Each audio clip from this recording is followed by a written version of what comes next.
Halo, apa kabar Anda semua? Semoga dalam keadaan sehat dan tetap jaga jarak, jaga kesehatan, dan pakai masker di tengah pandemi saat ini.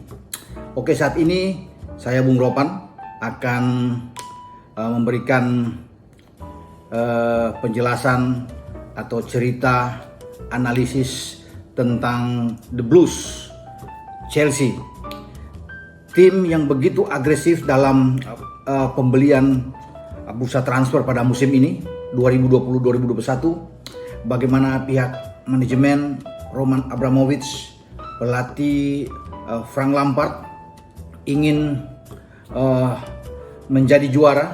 Target mereka, ambisi mereka untuk bisa mengalahkan tentunya Liverpool dan Manchester City yang dalam 3 musim belakangan merajai di Liga Premier Inggris. Lampard adalah seorang legend, ya. Bagaimana dia ikut turut membawa Chelsea di era Jose Mourinho pada 2004, 2005, 2006 dan juga 2009-2010 bersama dengan Carleto Ancelotti.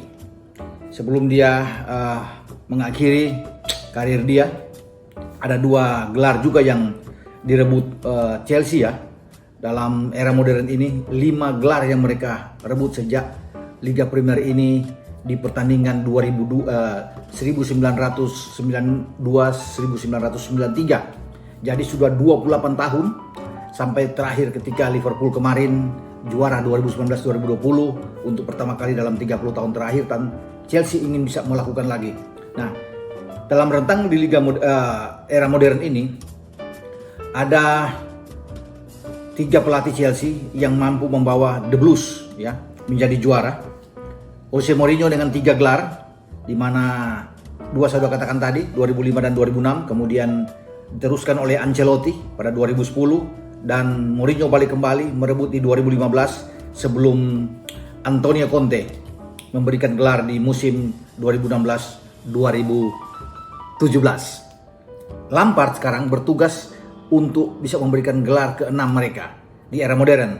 Sebelumnya kan mereka juara pada tahun 55. Jadi rentang waktu antara 55 ke tahun 2005 itu 50 tahun menunggu ketika Ted Drake pertama kali membawa Lampard juara. Saat itu belum ada Liga Premier ya, masih divisi 1. 50 tahun kemudian ketika Abramovich masuk membeli saham mayoritas di Chelsea, dia mengambil Mourinho sini dan Mourinho langsung membawa tim ini bisa menjadi juara. Nah, di situ ada Frank Lampard, seorang saksi hidup yang sekarang menjadi pelatih bagi Chelsea, seorang gelandang, dan dia menjadi pencetak gol terbanyak saat itu seorang gelandang.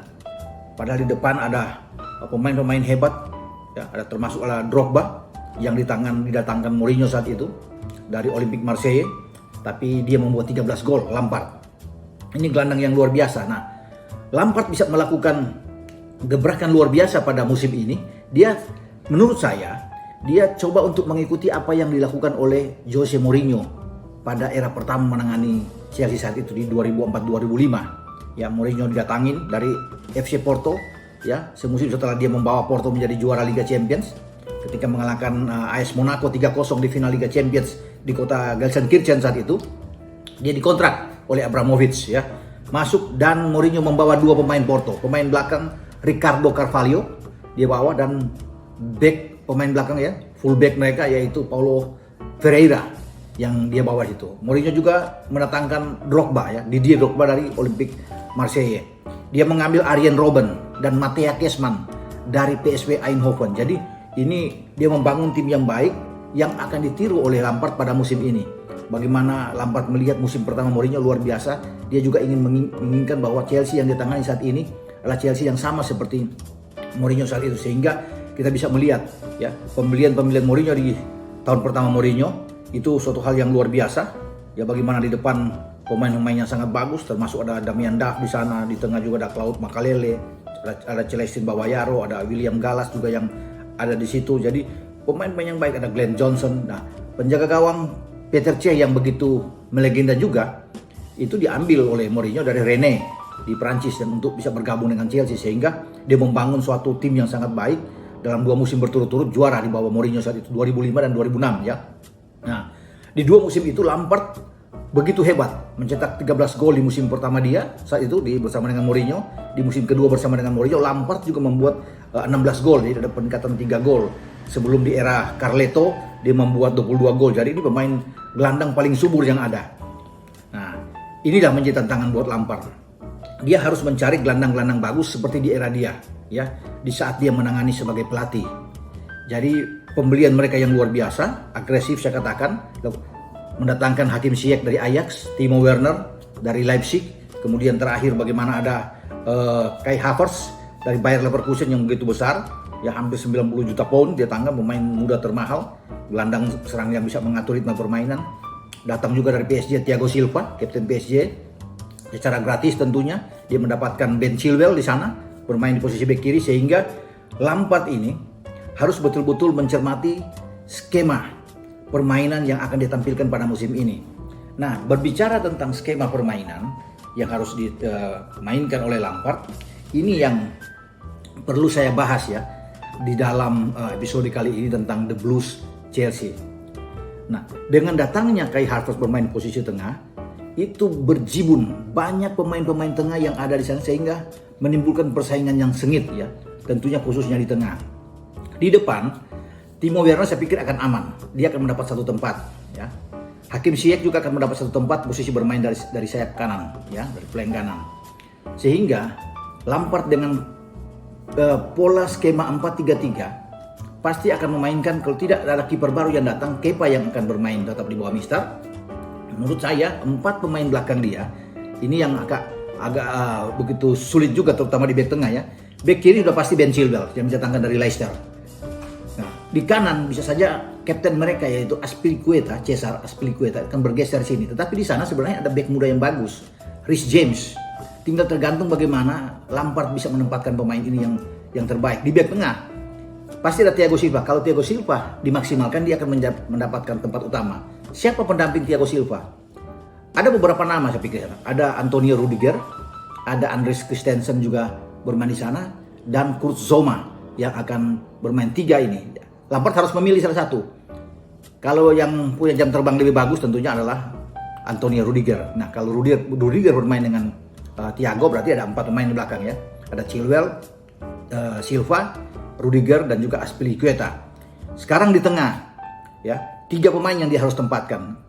Ketika datang Kai Havertz, pasti dia akan mendapat tempat utama, pemain termahal ini, ya, sebagai gelandang serang.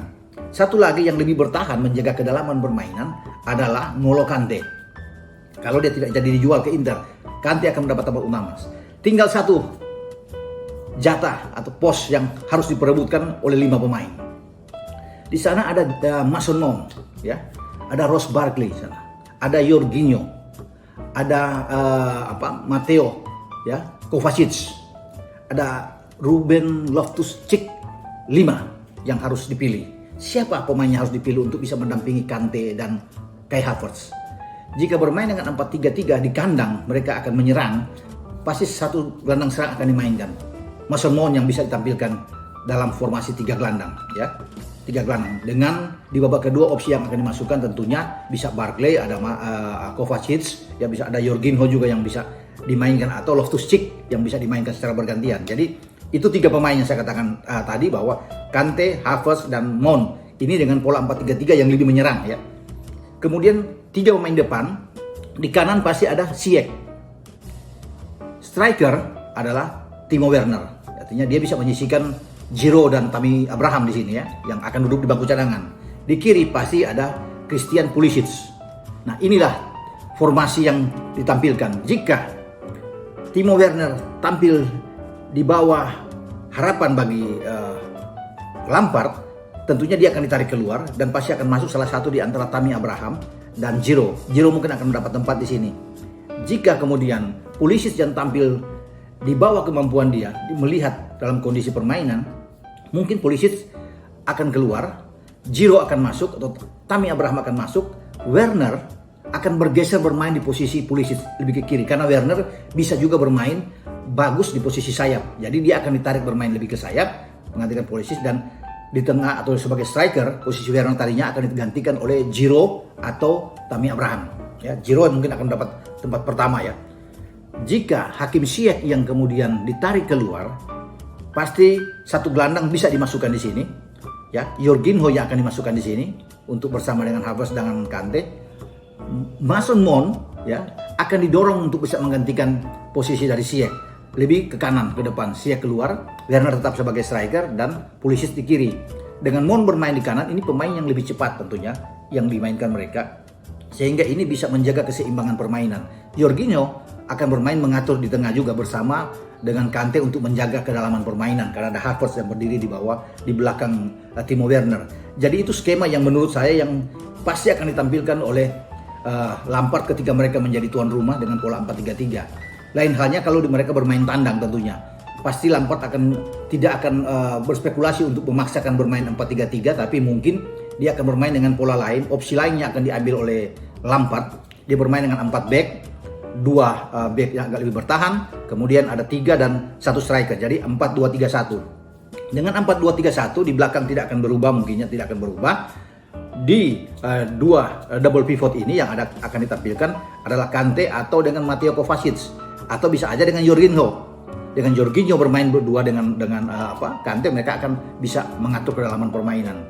Kemudian satu pemain ada di depan mereka sudah pasti Havertz, didampingi dengan 2 pemain tentunya ya, yang akan ada Ziyech dan juga ada Pulisic ya, dengan tiga gelandang. Kemudian di depan adalah striker tunggal Timo Werner. Itu kalau bermain dengan tandang mereka ya, dengan 4-2-3-1. Jadi itu yang akan ditampilkan oleh Lampard. Sedangkan pemain-pemain lain akan datang dari bangku cadangan. Nah, keistimewaan yang saya lihat di dalam skuad Lampard musim ini bersama dengan Chelsea adalah dia menjaga keseimbangan antara pemain starting 11 atau 11 pemain yang ada di lapangan dengan yang duduk di bench. Ini yang menjaga kekuatan mereka. Bahkan kedalaman mereka, pemain-pemain cadangan mereka itu masih lebih bagus dibandingkan dengan kedalaman yang ada di Liverpool menurut saya ya masih lebih bagus karena mereka semua kuat di duduk di bangku cadangan.